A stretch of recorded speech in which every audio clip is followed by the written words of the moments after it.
Welcome to Witchin' and Winin'. I am your resident wino, Christal. Our resident witch will not be joining us this week. She has a lot on her plate as of late. She sold her home and she's been busy moving. She's also completing her master's degree, and as many college students know, 'tis the time of exams. We missed our episode last week. The day we were going to record, Miranda found out her father had passed away.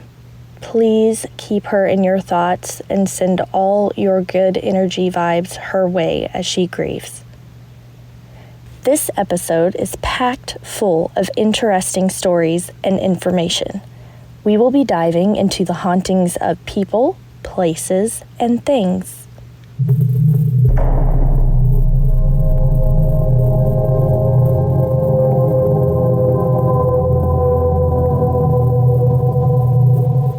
Part 1, People.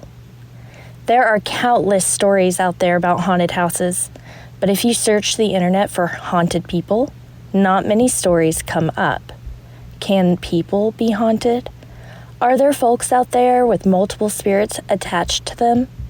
I believe that there are spirits everywhere, and that some people are more open to the ghostly plane than others. Perhaps they have a psychic ability, or maybe they have a more powerful energy about them that draws spirits to them. I have so many stories to share, but first, let's talk a little bit about the idea of haunted people. Researchers James Houran and Brian Laythe conducted a 5-year research program, completing their research with 20 peer-reviewed research papers and their recent book, Ghosted. Houran and Laythe say that people experiencing hauntings or ghost encounters may have haunted people syndrome. Those with haunted people syndrome are said to recurrently report supernatural encounters due to high anxiety levels. This uneasiness is, quote, contextualized by paranormal beliefs, end quote. In their case study of recognition patterns in haunted people syndrome, Laythe says, quote, haunting phenomena are complex, intertwined phenomena involving personality, ideology, culture, and previous experience towards making sense of an event or series of events deemed haunting. To sum it up, a person's background, beliefs, and personality are basically what make up the experiences believed to be supernatural, and distress or unease make these experiences more likely. This makes me question if these supernatural experiences are just anxiety or our beliefs giving meaning to strange instances. Then how is it that people can have these same experiences, such as seeing the same ghost at the same time? Well, Houran and Laythe have that covered. They say that, quote, anomalous experiences tend to be contagious, i.e. anomalous experiences can spread to others, end quote. I think I understand where they are going with this. I may be wrong, but I liken it to implanted thoughts. I imagine it being like this. 2 people are reading quietly in a room. A screw on a shelf comes loose from the wall, tilting the shelf slightly forward. A book falls from the shelf. Person 1 says, holy crap, did you see that? That book flew off the shelf by itself. Person 2 starts to believe that they saw the book fly off and says, you're right, it totally flew off by itself. Bada bing, bada boom, you got a paranormal experience. I understand how easily that can happen, and it does happen, but not every experience can be explained away so easily. Things have been seen that were actually flying across rooms. Ghosts seen by multiple people at once, each giving separate but matching accounts, and so on. The haunted people syndrome theory is interesting, and I do think that they make good points. I think for many supernatural encounters, their theory works. However, I don't think it fits every situation. On the completely opposite end of the belief spectrum is Susan Z. Rich, an emotional addiction counselor, spiritual intuitive, and holistic therapist. On 7thsensepsychics.com, in an article, Why Spirits and Ghosts Attach Themselves to Certain People, Rich explains why a spirit is drawn to certain people. Rich suggests that there are reasons as to why some people experience more supernatural events than others. A person that believes in an afterlife may be more likely to have these experiences. Quote, seeing isn't believing. Believing is seeing, end quote. Second, Rich states, quote, those that are sensitive to psychic gifts attract otherworldly forms to them due to their higher vibrations and connection to the other side of the veil, which separates the living and the not living. These are the sensitives. Mostly are clairvoyant, which might give them the ability to see spirits or get flashes of images in their minds. Then there are clairsentients, who feel the presence of a spirit. There are also clairaudients, who hear a ghost speaking or moving. A psychic medium is another attractor who makes contact with the spirit and delivers its message to another person. Third, fear is a magnet. Entities are attracted to fear, sometimes for fun, and sometimes to feed off that energy. Next, we have children. Children are pure and more open to the unknown. Of course, we also have those that deal with the occult, Ouija boards and such. Those that mess with things they don't understand are sending an open invitation for visitors. Then we have spirits that are there to comfort the living. When a living person is going through hard times, there might be a relative that wants to comfort them. Rich says that some spirits are simply looking for comfort and reliving physical aspects of life. Others don't realize they have passed, so they randomly attach themselves to those still living. Rich says there are even cases where an entity attaches to a person, giving that person abilities they did not have before, such as writing, drawing, or creating music. These attachments can be ongoing or short-term, and they can affect the living physically and mentally.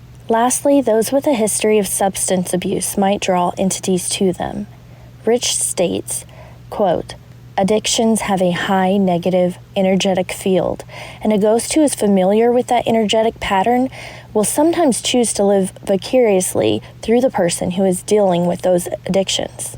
Now that we have a little knowledge from both sides of the fence, let's dive into the stories. Our first story comes from Redditor Ezekiel Callistos. In the month of February 2019, coming back from a food run at around 9 p.m. in the middle of the week, I was driving my two friends back to their houses, and I was driving very slowly, I might add, because I was reluctant to get myself home after dropping them off because I didn't want the day to end. So we just hit the road, and not any less than 3 minutes later, we all witnessed the bottom half of a transparent apparition run past my fog lights and instantaneously disappear, as if a TV screen was turned off as soon as it hit the sidewalk. I immediately stopped my car. There was no traffic, no people on that dark street. I looked around the spot where the figure disappeared to see if it was just a person, despite knowing in that moment that there was no way it was a person because of what I saw. And what I saw that day was engraved into my memory even till this day. It was a transparent pair of legs and a bit of lower torso, which had an ethereal, white, misty glow to them. My car lights shone through them, which I supposed made it glow in a way that it looked like it was refracting light in some way. It was seriously out of this world. That said, after aggressively looking around to confirm it was a person, and then not seeing anyone, I asked my friends if they saw what I saw. My friend in the back seat said yes, and I asked him to describe to me what exactly he saw to make sure it wasn't just me, and that I wasn't crazy. He confirmed exactly what I saw. Whereas my friend in the passenger seat, having an uncharacteristic serious look on his face, took a second to respond, but when he did, he just said he was dozing off and didn't see anything. But months later, he eventually admitted he saw the same thing we saw and was too afraid to talk about it that day. None of us were under the influence of any kind at the time. No exposures to any gases that we know of. There's just no denying what we saw. We all saw the same exact thing. I don't know why exactly we were the ones to see it, but I think one thing is general more openness to things. At least myself and my friend in the back seat, mostly me, we're more open to unconventional beliefs. Maybe that's why we all saw that. That said, till this day, I'm very happy to have had that experience, as it has had some major influence in my belief system and my suspicions. The other friend who denied seeing it doesn't like to talk about it. My other friend in the back seat and myself bring it up from time to time. Our next two stories come from Redditor the-Changeling. These stories show how a person can be haunted. Entities are drawn to them. These stories are in response to someone asking Redditors if they've ever lived in a haunted house. The Changeling responded, "I have lived in too many to count. I think I'm sensitive, so whether the actual grounds were haunted to begin with, or if I drew them out of the woodwork / was followed by something, can be hard to suss out. But once they've made their presence known, they can be difficult to get rid of. Thankfully, most of them aren't something I feel the need to get rid of. I know the place I'm currently living in is, or was, haunted, but I haven't seen the aforementioned spirit in some years. I used to have dreams of him and his tiny one-room cabin, which apparently stood in our backyard where our tool shed is now, according to my dreams. But I also used to have false awakening dreams, where I'd get up to go to the bathroom and all of a sudden there's a man standing behind the couch in the family room, and I thought I was going to shit myself, only to wake up and realize it had been a dream. This happened for some time, and it was always roughly the same. Get up, go to the bathroom, turn the corner to see a man standing behind the couch, freak the F out, and then wake up. Then one night, I had a dream. It's hard to explain some of the symbolism, but it started with me walking out into my backyard in modern times. I looked up to see crows circling overhead. More and more of them joined until there were hundreds of them, and they were swooping down around me like a tornado of black feathers. Then they started to land in the trees, on the deck, on the ground, and as the tornado of feathers subsided, I could see that there was a man standing in front of me, Native American, older 50s maybe, and the scenery looked different. I could tell I was in the same spot, but instead of my house and my backyard, we were surrounded by pine trees. The area where my house is would have been pines before it was developed, so that makes sense. And he was standing out in front of this tiny log cabin, and he was crying. And I was told a story. It was told to me by this seemingly disembodied third-person narrator with a woman's voice, maybe my own internal voice. I was told he was banished from his tribe for practicing black magic. I never found out what that meant. So he went and built a log cabin in the woods where he lived for some years until one day this white man comes along. And the white man tells him, "I just bought this property and you have to leave." And my dude is like, "What the fuck are you talking about?" And I see the white man pull out a piece of paper, wave it in front of his face, saying something along the lines of, "This means I own this dum-dum and you have to leave." And my dude says, "Over my dead body." So the white dude says, "Okay," comes back the next day with a gun and shoots him in the head. The last thing the native man said to me in my dream was, "My bones are still here." I woke up, not sure what the fuck I was supposed to do about that, Not about to go digging holes in the backyard because some dream man tells me his bones are here. A few months go by, and I had another false awakening dream. In this one, I woke up and decided to go to the garage to have a cigarette. I walked up the stairs, turned on the garage light, and opened the door. And just as I walked out and was about to close the door behind me, I hear the threshold creak, like there's someone stepping on it. I turn around, and there's this same man. I stumbled back, not sure what was going on, and he walks out into the garage and says, "I have something to show you." I had a feeling what he wanted to show me, where his body was buried. So I said, "Okay." Our feet lifted off the ground, and we started floating to the ceiling. As we floated through the ceiling, I could see the tree line behind our backyard. I was floating over the house, and we were going somewhere, but I woke up before I could reach our destination. I never heard from him after that. I never found out where he was buried or any indication of who he was. I have lived in a haunted place previously, though, where I actually found the girl who was haunting me based on her name and an apparition I had seen of her. I came to find out she had been killed by her ex less than half a mile where I was living in a murder-suicide. I can tell the story, too, if anyone else is interested. One Redditor responded to that, and he said, "Wow, that's a fascinating story. That poor guy couldn't catch a break. How did you figure out the identity of the second one?" And the changeling continued with, "Well, I suppose I'll just tell the whole story. I apologize in advance if this is too long. I was living in an apartment on my college campus, the first place I had ever lived alone without a roommate or family. I was prescribed Adderall at the time, which was having some strange side effects on me. I was having trouble sleeping and having trouble eating. I would stay awake for days sometimes until eventually my body would fall asleep without me, causing a resurgence in the sleep paralysis I've had periodically since I was little. I became so scared of this happening and scared of the nighttime in general that I took to staying up all night, going to class and then sleeping through the evening. I came home one day exhausted and decided to meditate. I had my apartment set up like a studio, even though I had a bedroom, because I didn't have much furniture. So my bed was facing the kitchen with the wall in front of the fridge, and that led to the hallway where the bathroom and bedroom was. I laid back in my bed, propped up against some pillows, and started to meditate. I could feel myself dozing off when all of a sudden there was a scream. It was loud. I thought it was in my apartment, and I sat up and the screaming stopped. But there was this ringing. It was deafening. I was afraid something was about to explode. I was trying to pinpoint where it was coming from, and it sounded like it was coming from the fridge area.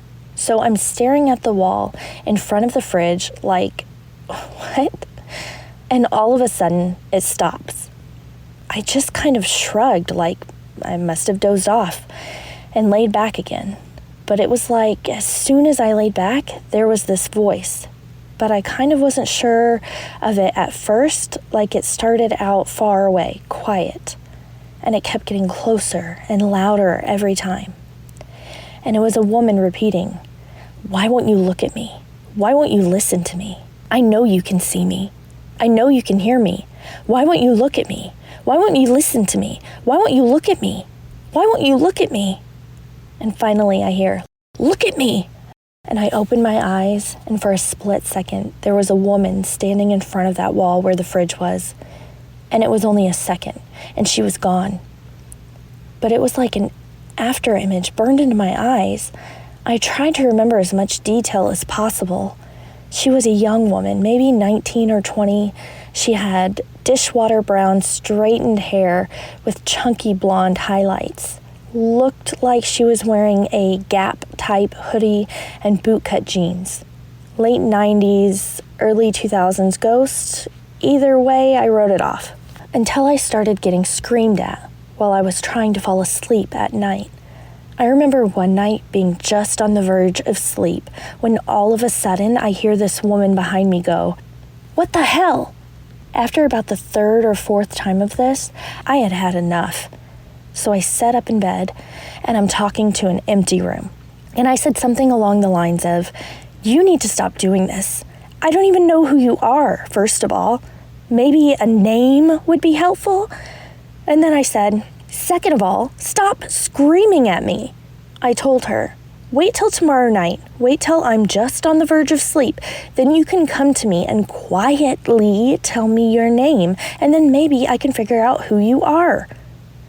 Swear to God, it was the next night. I was just on the verge of sleep, facing with my back to the room. I felt something walk up behind me, lean over me, and whisper the name, Marcy. I changed the name due to the nature of this story. Honestly, I just wrote it off and fell asleep. But the next morning, I couldn't stop thinking about it. The name kept repeating in my head, Marcy, Marcy. Who the fuck is Marcy? And so I got online. I had my computer hooked up to the TV for some reason, and started searching funeral home records, obituaries, looking for anyone with the same name. Looking for anyone with the name Marcy. But they were all like little old ladies who died in nursing homes, and none of them were her. Finally, I gave up and literally just typed Marcy, my city name, dead, into Google. The first page that popped up was titled Remembering Marcy. I clicked on it. A picture popped up. I felt like I was about to crawl out of my own skin. This was the woman who I saw standing in my apartment. She was 19 years old in 1999 when she was murdered. In the picture, she had long, straightened hair with chunky blonde highlights, a hoodie, and boot-cut jeans. Turns out she was murdered less than half a mile from where I was living at the time, on a different college campus by an ex-boyfriend in a murder-suicide. I never heard from her again after that. It just stopped.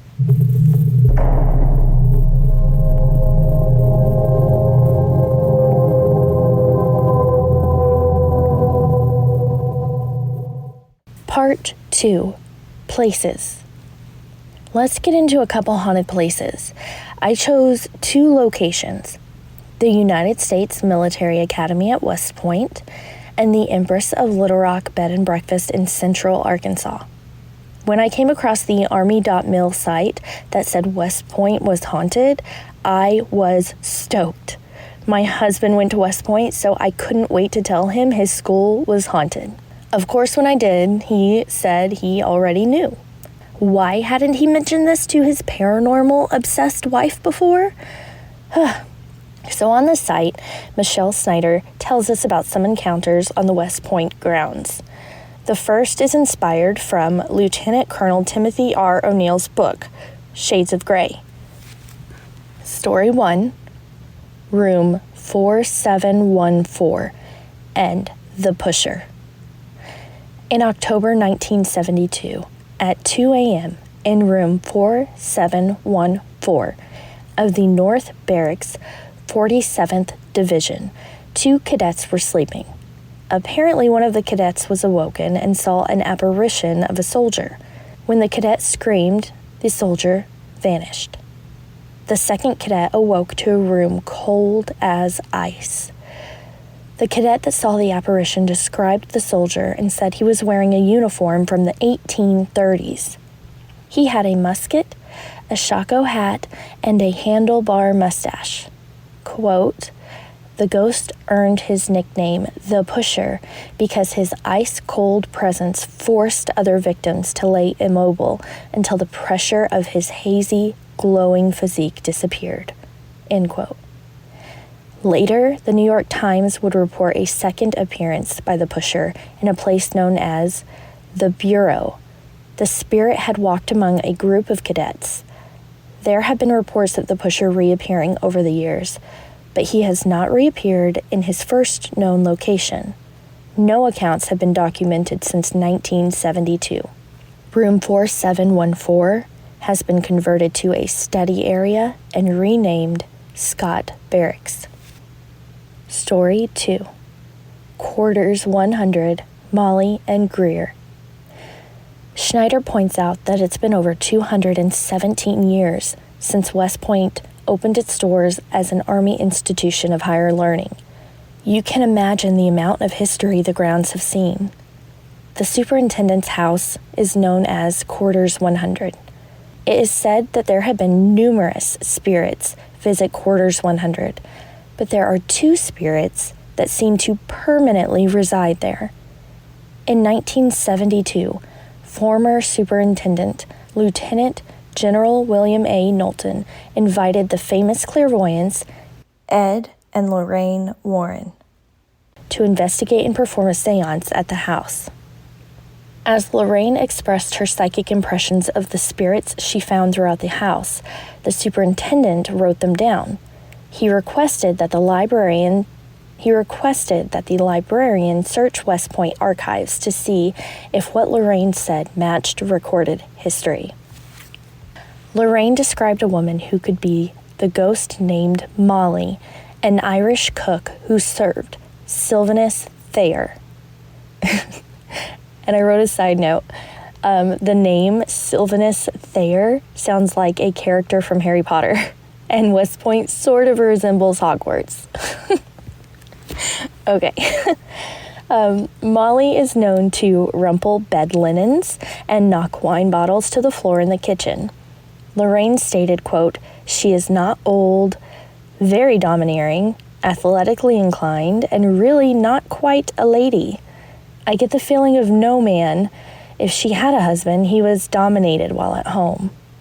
People that have worked in Quarters 100 have stated that Molly seems good-natured and playful, and that she means no harm.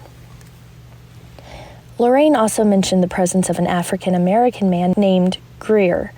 She said Greer was the one responsible for moving objects in the house. An example of these moving objects was given. Quote, "When the former superintendent of the Coast Guard Academy and his wife stayed at the house as guests, they woke up early in the morning and found a wallet that belonged to another occupant in the home carefully placed between them in bed." End quote. Lorraine said that Greer was tall, thin, and wore a gray uniform. She said that he held the position of orderly to the superintendent. She said he feels immense guilt because he committed murder.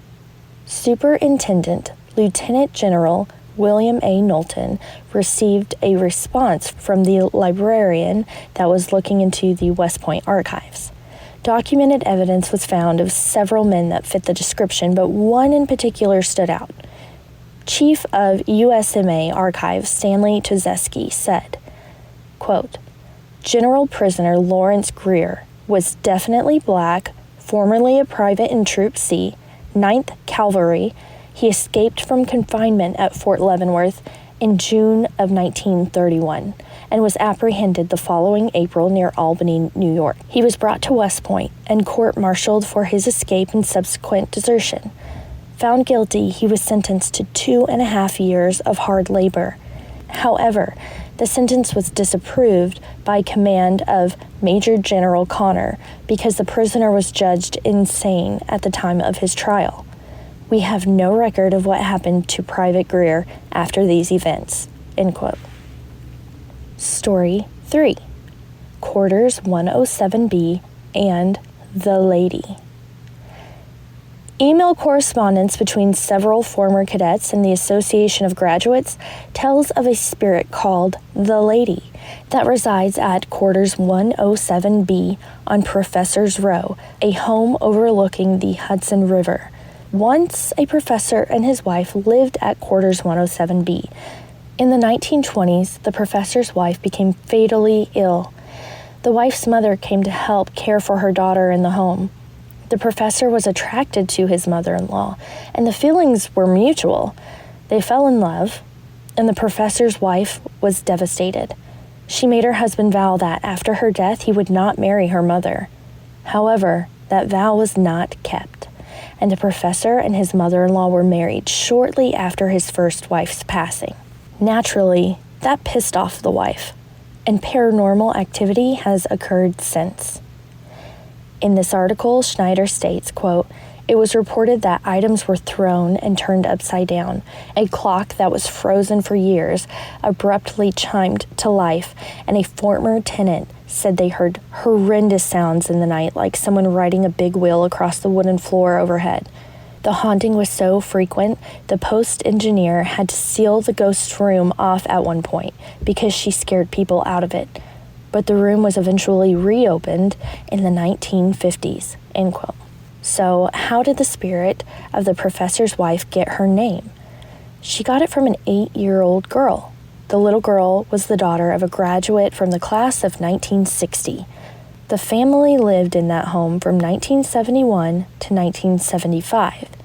The 8-year-old and her little sister stayed in the wife's bedroom. On multiple occasions, her parents were awoken by the sound of their daughter conversating with someone. When the parents would check on her, they found no one else there. They would ask her who she was talking to.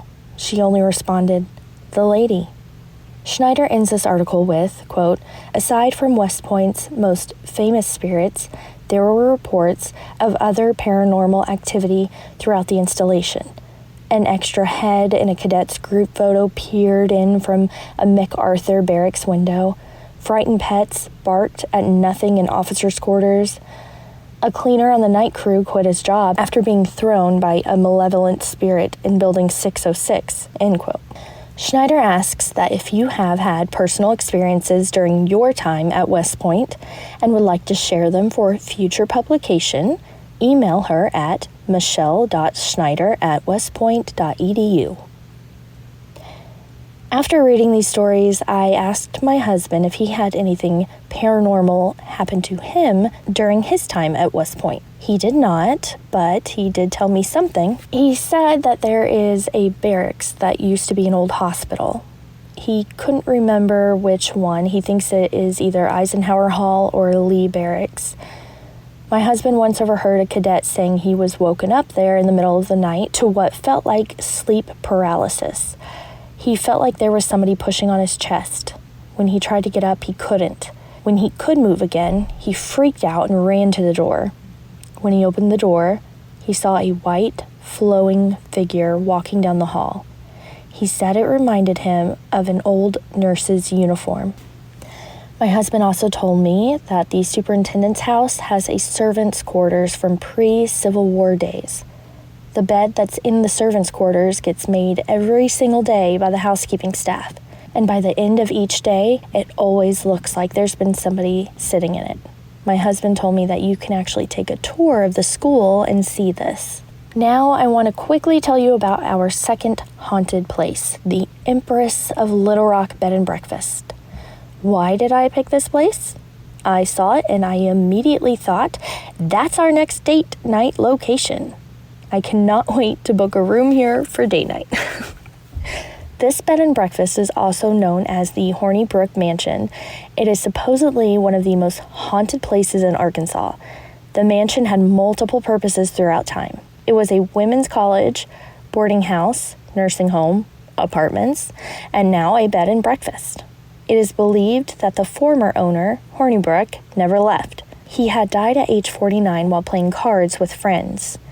Strangely enough, Hornibrook had always thought he would die prematurely. He even had a death mask made for himself. And that mask still hangs in the hotel. It is said that the current owner was influenced by the spirit of Hornibrook to renovate the home to its current elegant status. There have been other spirits spotted in the bed and breakfast. The apparition of a maid has been standing in rooms on the second floor and vanishing into closets. There has also been a spirit seen wearing an old captain's uniform. If you stay at this bed and breakfast, you might hear footsteps through empty hallways and voices coming from empty rooms.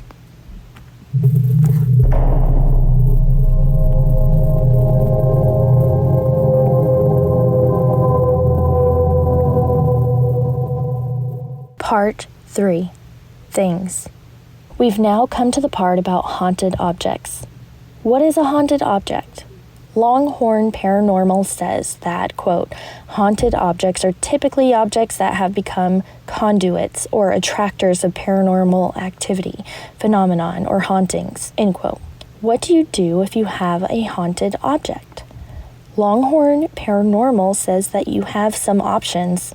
You can keep the item and deal with it, or you can donate it to a museum, auction house, or antique store. Longhorn Paranormal also says, quote, "If you feel the item should be dealt with by a paranormal team, we highly recommend contacting one. Longhorn Paranormal does take haunted items and stores them. The team has a transportation and securement system in place to deal effectively with haunted items. We keep them permanently in a secure location," end quote. They do have a link to contact them, and you can find that link on their website, longhornparanormal.com/haunted-objects. I found another way people seem to be getting rid of their haunted objects. eBay. Apparently, there is an endless supply of haunted objects on eBay. Do I believe all of these are truly haunted? Absolutely not. But surely there are one or two out there with some truth to them. I'm going to tell you about some of the craziest things found in the haunted section of eBay. The last one is actually still up for auction. The Anguished Man is one creepy looking painting. I'll include this picture as well as the photos of the other items on our Facebook page, Witchin' and Whinin'. In this painting, you see what could be a portrait, only the person's coloring resembles burns, or like they're burning almost. The eye sockets are empty and their empty mouth is wide open, as if the person is screaming. The owners of the painting claim to have experienced odd things while it was in their possession. They heard footsteps and bird songs coming from nowhere, and doors would open and close by themselves. Next on the auction block, there is the Haunted Bra, size 32A. It's claimed to have belonged to a deceased woman that lived an adventurous life, partying until her untimely end. Supposedly, whoever wears the bra will have good luck in their romantic life. It is also said that if someone places it by a white candle, the woman's spirit will appear. If a red candle is placed by the bra, the spirit will grant the owner an erotic encounter with the spirit world. Up next, we have the Djinn Mask. That's DJINN. The Djinn Mask is our next haunted object. It is made of metal and looks somewhat like a monkey. ad-lister.co.uk states, quote, "The seller claimed to have visited Thailand and watched a supernatural battle as a witch used spells to bind the spirit of a jinn to the mask, trapping it. The mask became packed with supernatural powers, and anyone who owned it would reap the rewards. Not only would the Djinn Mask supposedly fend off vampires, but it would bring great riches to anyone who treated it well," end quote. Apparently, this jinn required offerings of food and drink, as well as the owner to meditate in front of it for 20 minutes, 3 times a day. I don't know what would happen if the owner didn't do these things, but man, that jinn is one needy bitch. The last 2 items I found are my favorite. One because it's funny, the other because it is so ridiculous and could have a smidgen of truth to it. The Ziploc bag. Rusty_raccoon was offering this up as a bag with the power to reverse time. Apparently, if you put your spoiled food inside, it would make it fresh again. What's more wild, the little baggie was said to have the power to heal people. Supposedly, if you take a lock of a person's hair and place it in the bag, the person would be healed through the power of another dimension. So does that make this bag magical, or is it some Easter egg in the Sims game we call life? A glitch in the Matrix?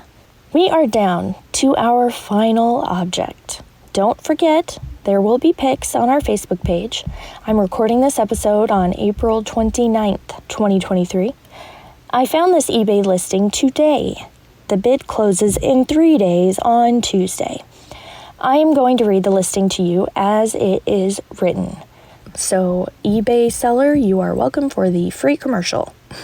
Patty, demon inhabited sorority sister seance haunted clown doll, poltergeist, $38, 1 bid. Item description from the seller.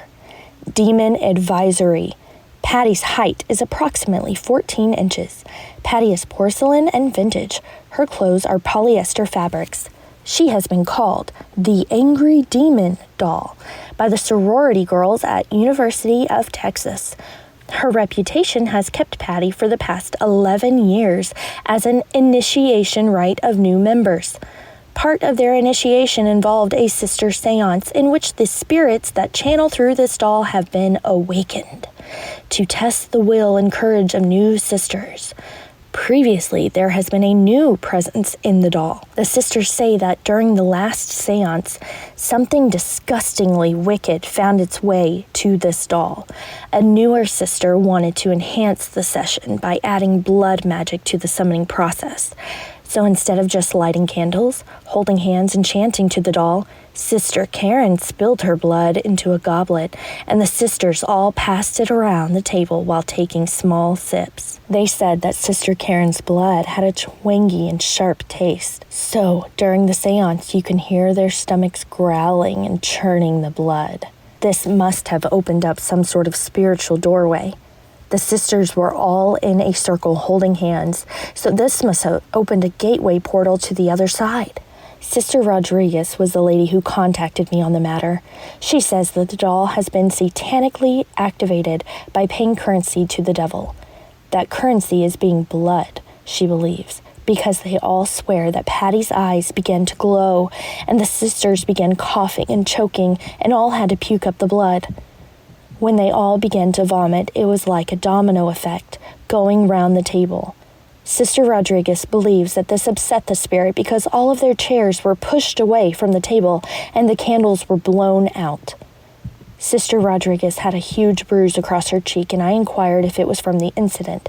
She was afraid to talk about it because I later found out that she was afraid that I might not take the doll away if she was completely honest. She is the one who first grabbed Patty to try to put her away and end the frightening event. She says that when she grabbed Patty, a picture of Burt Reynolds flew off the wall and smacked her so hard that she was knocked out. This is when the rest of the girls ran out of the sorority house screaming. When campus security showed up, they had Sister Rodriguez flown by chopper to the trauma unit. Weeks later, the girls involved noticed that the event even threw off their cycles and made them all on the exact same ovulation periods. When I asked to view Patty, they said I would have to do it because none of them would even touch her again. They took me outside around the back of their sorority house. Patty was being kept in a kennel out there.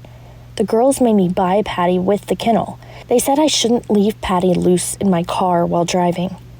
I have detected electromagnetic frequencies with Patty, and the more I try to read her frequencies, it seems to give her more power. The demon seems to be fueled by attention alone. After several sessions over 2 weeks' time, Patty's activity stepped up a notch. Extreme nerve pain follows after handling this doll for too long. It was indeed the tips of my fingers. There is extreme paranormal activity coming from this doll. EMF meter readings are highly fluid and frequent. There have been no definitive time patterns detected, and her EMF readings range in all randomness with spouts of completely nothing as well. Definite poltergeist classification. Patty is a swirling vortex or opening to some kind of spirit world or dimension. Temperature fluctuations are a must-see. When Patty's EMF is in the higher outputs, her temperature can be seen dropping very low. It's like a doorway is being opened. Things have come out. I keep feeling fingers brushing my cheek and neck, and I have been poked in the side of my hip a few times. Rather than escalating and fueling Patty into hurting me or worse, I have decided to leave her out in the shed until I ship her. I suggest that you have a secure place to keep Patty before you consider this purchase. There will be lots of tape on the box that I mail her in. This doll is not for children. It is not a toy, and if it isn't treated properly, it will get a hold of your ass and make you beg someone else to come get it. No returns. Serious bidders only. Good luck. God be with you. I'm required, as per eBay's policy on the sale of paranormal items, this is sell for a tangible item only, no promise of spirit attachment. eBay requires me to say this for entertainment purposes only.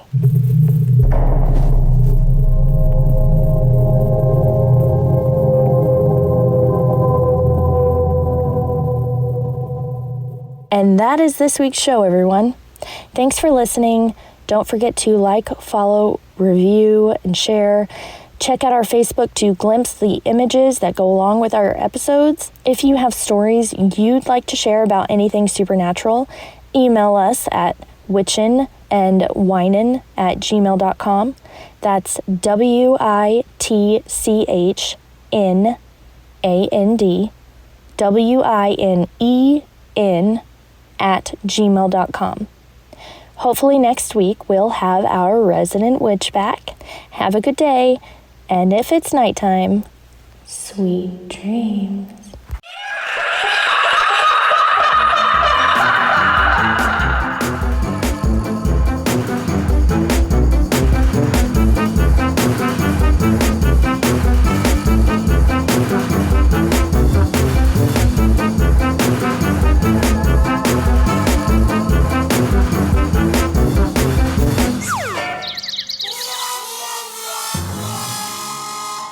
Are you scared?